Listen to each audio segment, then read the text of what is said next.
Where did our industry go? Why can't wages keep pace with price inflation? The present conditions are the long-term culmination of a process which is intrinsic to a privatized currency subject to interest, an imposed system to which none of us have ever assented. Even just a year or so ago, although the present conditions were sufficiently obvious at the turn of the century and long before, you couldn't convince an economist we had anything to be concerned about. Not even rising debt. Not even our vanished industry. Not even our rapid descent in education, healthcare, or infrastructures.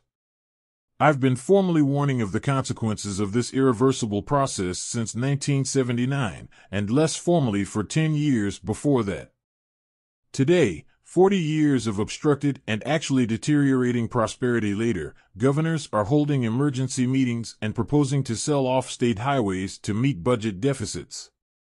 If they don't fix the real problem, what will they do when all the highways are gone, or no one can afford to use any further infrastructures? The states might betray us further by offering up to even higher costs, forever. We have paid for those highways. We created them. Now, what right does any state have to sell them from us, only to pay budget deficits engendered by their own ineptitude or allegiance to a system which can only multiply such debt and costliness upon us? Now suddenly, it is fashionable for pretend economists to feign reaching for fundamental causes, and, like true shills of the central banking systems imposed upon the world, they're purposely not reaching deep enough. They complain of symptoms as if they are on your side, but their work is presented both in volume and in context to deny you understanding of the causes at hand, that by your purposed obstruction of understanding, usury can be perpetuated upon you, hopefully forever.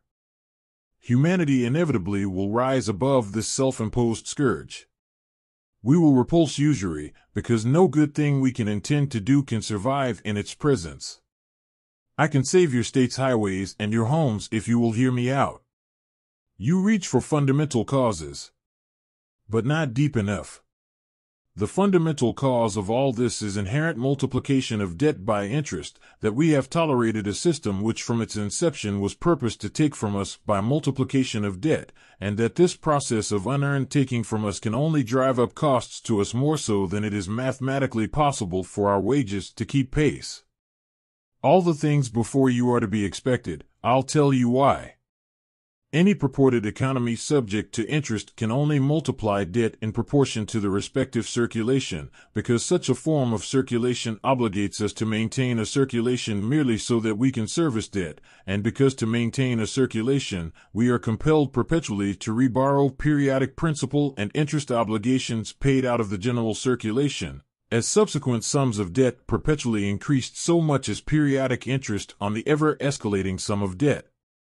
To maintain margins of solubility, industry therefore is perpetually compelled to raise its prices to cover the rising costs of its obligations to directly or even to indirectly service the perpetually escalating sum of debt.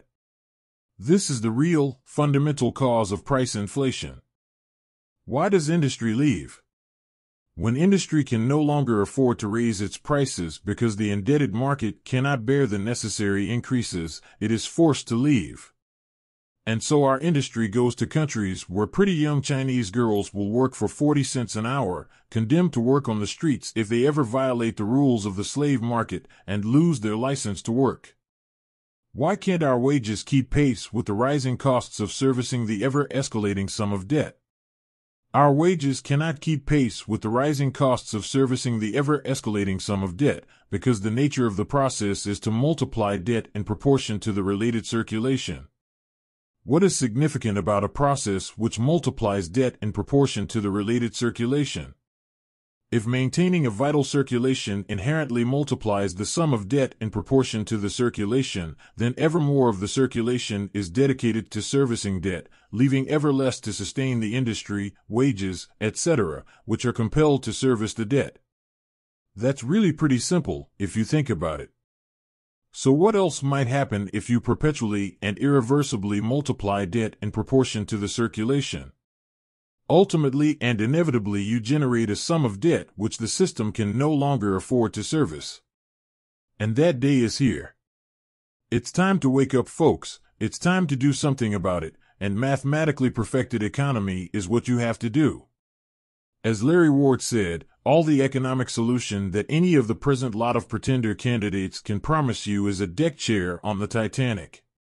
While these charlatans have proposed to be responsible for near-perpetual growth, their falsely claimed growth has even banished practically all our industry. That's quite a lie to pass off as an emperor's robe. If I were president, and of course I realize I would probably never be, I believe I could restore real prosperity in as little as a day by suspending all payments against debts to banking institutions. If I were president, I'd try Congress for treason if it wasted an hour in establishing mathematically perfected economy.